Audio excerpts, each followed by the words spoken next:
Welcome to Formosa Dream Chasers. We're your hosts, Mary Ann and Qing-en. Please join us as we explore the journeys amazing people take in pursuit of their dreams. And get insights from their experiences. Let's hit the road. And get started.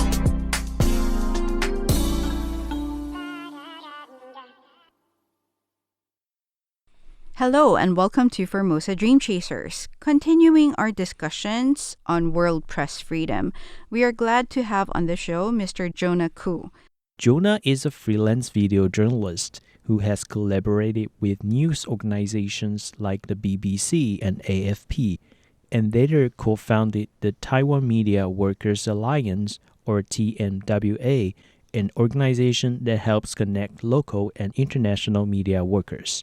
Today, Jonah will be sharing with us how he got started in his media career, his observations on the Taiwanese media landscape, and his future plans for TMWA. Welcome, Jonah. Please say hi to our audience and tell us a little bit about yourself. Hi everyone, my name is Jonah, last name Khu, and I'm currently a freelance video journalist and news producer based in Taiwan, Taipei.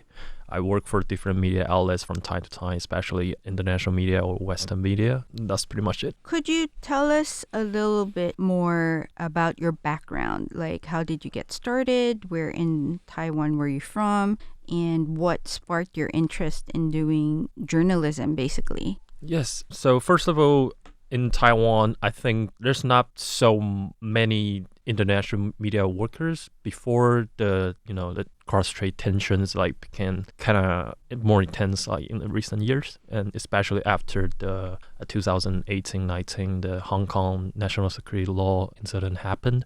A lot of international media, including big names like New York Times, they moved their base from Hong Kong to South Korea, etc. A lot of media, they kind of flew out of Hong Kong and decided to rebase somewhere else like Singapore or Taiwan, Korea. In front time, I remember there was this flow of the journalists coming to Taipei, and I was just about to finish my military service at Taipei at the time. I just returned from my graduate school. I graduated from the Seoul National University, so I just returned from Korea to Taipei. And at the time, I was just graduated, so I was trying to figure out what's next for my career plan and what can I do now. And when I was in Korea, I was contracted writer for some Taiwanese media like 华日线 Commonwealth magazine. There's a online program they're doing releasing articles about around the world internationally, and I was writing over there. So I was trying to figure out what I could do in Taiwan because I just graduated. Then I realized that there was this flow, a lot of international media workers coming to Taiwan, and I've been always interested in being a journalist. Then I started my own YouTube channel. I know it sounds kind of weird and kind of then to mention that, but honestly, I started my own career on YouTube. I basically just go out and interview people.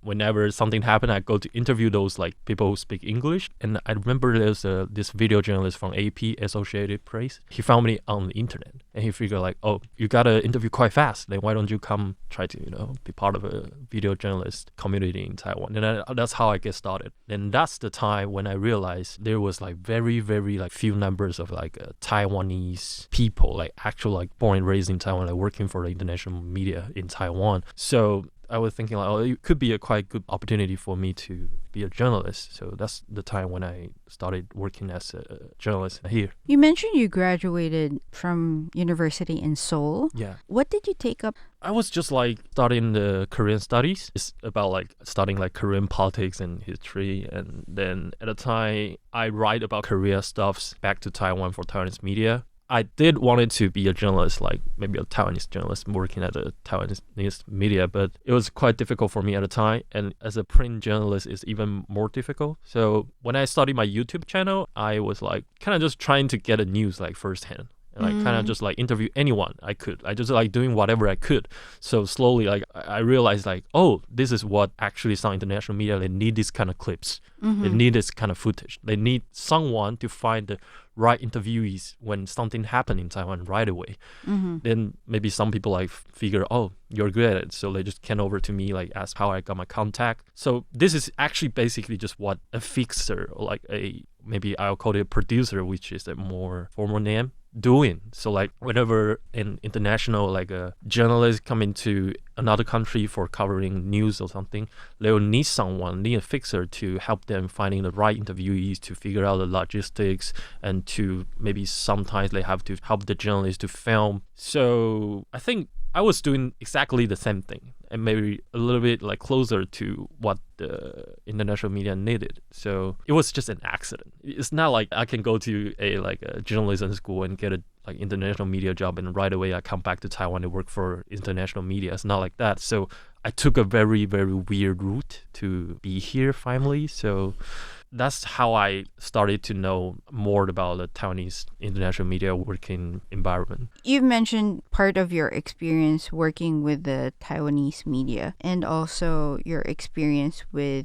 international media outlets. How would you compare the work environment of Taiwanese media outlets with, let's say, foreign media companies? That's a good question. Thank you, Mary. I mean, observation-wise, because I used to work for the print media, the Taiwanese media, so I couldn't really judge from where my position is right now because like I think video journalists and the print journalists are really two different things. Okay. But like to talk about the general environment, obviously Taiwanese media don't pay that good. That's the one first like obvious thing. Another thing is like I think how the society sense the social status of journalists is really, really different from Western society. I think a lot of Taiwanese people, a lot of them, they have not so positive image of being a journalist. Even my parents, when I was talking about that I wanted to be a journalist, my parents would always be like, nah, I mean, journalist is not a good job. I mean, you would be like roasted by your friends and whatever because you're a journalist. I was like, nah, I mean, because I think journalist personally, I think is a very important job that you deliver the important information to people so people know. But like in Taiwan, people take this job as something you go after some famous idols or famous like actors and take pictures, then you get paid. So I think this really like kind of negative image in Taiwan makes journalists a job that people don't want to be part of it. So the educated ones or like the elite Taiwanese people might not want to be a journalist in Taiwan. So I think that's how our environment gets it doesn't get promoted to be more competitive or get to be more, you want to be better in this industry, because in this industry they kind of want to, not everyone, but like a lot of them like kind of just want to like be like, oh, journalist is not gonna be my whole life job.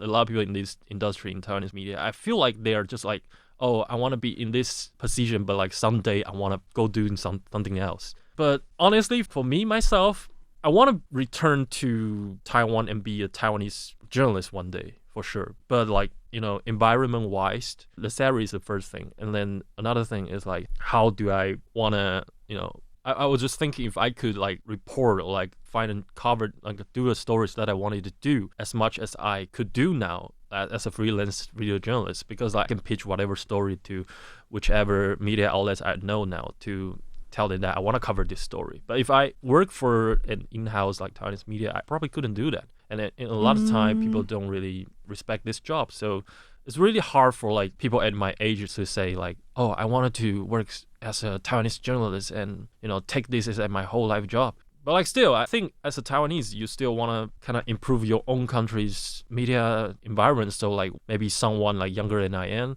one day they will graduate and then say, oh, I want to be a journalist for life. And I think Taiwanese media is really a place that I wanted to be. Just like maybe some Japanese graduates, they will want to go to NHK and be there for life. And maybe someone wanted to be in BBC, some British like graduates. But like in Taiwan, that's not a thing. So there were a lot of things you mentioned that I would like to explore a little bit more, because there are a lot of things that I'm not familiar with. So you mentioned earlier, for example, writing for Commonwealth at the time, and you don't need to give me specifics, but at the time, let's say 6 to 7 articles as a contributor, they would pay you 20,000 NT. And then you also mentioned like working with, let's say, Taiwanese media outlets, the salary is quite low. So let's say, for example, as a fresh graduate, even with a master's degree, because it seems like a lot of Taiwanese students usually take their master's before they start working if they can. So for example, a fresh graduate with no work experience wants to go into journalism. How much would you say is the starting pay, like full time?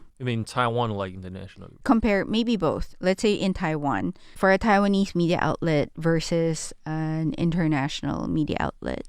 So I wouldn't say the current salary is way too low as far as I am concerned. Taiwanese, be like a fresh graduates, they get paid like from like maybe 30K to 40K, around that, wide. But like if you work for international media, of course you get paid like slightly higher because like you get like global pay. But it really depends like which company you work for. But I think when I graduated, I figured that I can speak like different languages. So English, Korean, Japanese. And I was like, I need to utilize my skills. So I go work for international media and started from a day rate of 250. And I mean, I used to have lower, but like I think that's averagely how people started in Taiwan as a, like maybe fixer, local producer day rate. But like it's a freelance based. So if you work for a media like full time in-house, you might get paid slightly lower monthly because like freelance they get slightly higher. It was because they don't get jobs every single day. Right. Yeah. But like I think for Taiwanese journalists like me personally, when I started my work as a fixer or video journalist, I figured it was a really high number, like $250 a day, because comparing the Taiwanese salary, like you get paid like only like 1,000, like not even like $2,000 a month. So I figured it was a really high number. But in the end of the day, it's actually a very, very basic starting rate in the international media workers environment. And then I was inexperienced as well. So I figured if we are talking about a fair rate, you really have to think about the living cost and also how exclusively this job, how professional this job requires you to be. Okay. Because a lot of people think like if you speak English, then you can join the international media as a fixer or as a local producer, which is I don't really agree with, because like still this is a job still requires you to have a proper journalism training sometimes. Not like just someone who speaks English, speaks the language, and then you can be in this industry. That's a very common myth, and we can talk about it later. But like I think for the salary wise, Taiwanese media, I don't have a number. Okay. But like obviously the average journalists, they get paid with a very average salary in Taiwan, but like with a very serious workload. Because according to my experience, a lot of journalists, they have to work overtime, like maybe like 10 hours. Like, and also long hours. Yeah, in Taiwan. So I don't think that's the case when I work for other Western media. Or it's not like they don't work hard, but like they work like in a normal working hours, I would say. I understand, because the expectation I think is different when it comes to Taiwanese run company versus an internationally run company. It's part of the work culture here in Taiwan, I think, where people expect you to work very long hours with very little or zero overtime pay, because they think it's just part of your job, because your job is responsibility based. So if you have to put in a long time to do your work, then most Taiwanese companies, I feel, think that that's just part of it, part of the job. Yeah. Another thing I wanted to touch on that I wanted to better understand, you said like when you were telling your parents that you wanted to be a journalist, they had a very negative viewpoint about this job. So I was wondering, like, is that the case for most Taiwanese people? Do they see journalists or journalism as a career as something that is not as respected as, say, for example, a doctor or a lawyer? Yeah, I mean, my parents obviously still don't really like the fact that I'm a journalist now. I mean, but like still, like they like kind of happier after I told them that I work for foreign media. But why is that? Let's say, for example, the older generation. Why is there a lack of respect for the career? Yeah, exactly. So I was wondering why my parents got a little bit more okay after I told them it's a foreign media. I was thinking of that a while ago when I was talking to my parents as well. And my parents, I think they have these stereotypes that which were kind of made back in the time when there's like a lot of Taiwanese media would go after like idols or like go after like famous artists like Jay Chou, So they see journalists more as like paparazzi. Yeah, paparazzi, like 狗仔队, like, you know, they follow people everywhere, like, and like take pictures of famous people and covering boring things. And until nowadays, my parents didn't see like journalists as some people they are not so educated because like the salary isn't good, and at the same time they don't think journalists holds a specific skills that you need to learn from the university. But like I think it's a wrong point, but I wouldn't, you know, dare to fight my parents.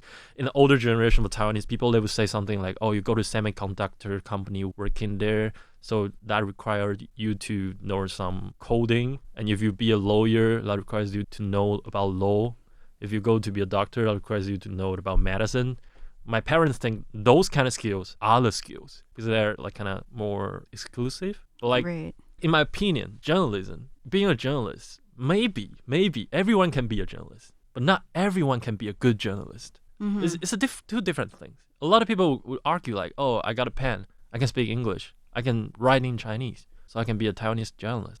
I think, yeah, you're right, but like it doesn't mean you can make good journalism happen in your pen, or you can cover the right story at the right time and finding the right people. That's kind of a skill that you cannot even learn from the school. So Right. comparing to those skills you can learn from the school, isn't these skills that you couldn't learn from the school more precious? That's my opinion. Because I graduated from Chengchi University, which I would say is still rather good university.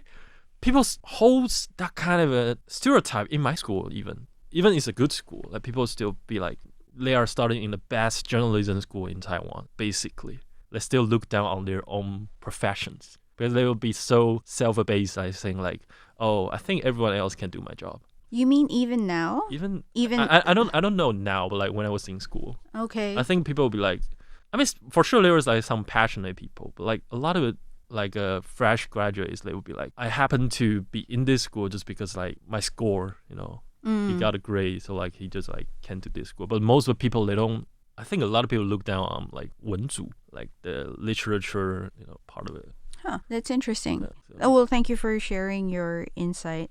And actually, what you just said ties into what I was going to mention, which is the 2024 World Press Freedom Index, released by the France-based Reporters Without Borders, or RSF, ranked Taiwan 27th compared to 180 countries and territories. So the report says that Taiwan's media is free, but heavily influenced by politics, hidden ads, a focus on profit, and sensational stories. And this makes it harder for journalists to do their jobs and keep people from getting objective information. I wanted to mention this because you also mentioned earlier about how, as a freelance video journalist, you have the freedom of choice to choose the stories you want to report on. But if you took a full-time job with a media outlet, then you're more restricted as to the type of stories. So I think the information from RSF and what you just said sort of tie into it. Would you agree then with the RSF report? Obviously, RSF has reported Taiwan as one of the most press freedom country in the region for many years. I personally work in RSF for a couple months before, so I don't know. I didn't mention a story, but Oh, I see. I will try You're a to not to secret be agent. I'll try not to be biased. Okay. Because when I was working for the RSF, it was the time when the CTI accident happened. Like the government NCC decided to not to extend their license. So yes, Taiwanese politics is polarized, and yes, it affects the media environment. That's for sure. But it doesn't mean the media, the press freedom is not there. It's still there. Comparing to other countries, like in Taiwan, the press freedom here is really, really kind of, sometimes people would even argue it's too free, right? That's all the time we have for this week, but our chat with Jonah isn't over yet. Tune in next week to hear more about Taiwan's media landscape and Jonah's journey as a journalist.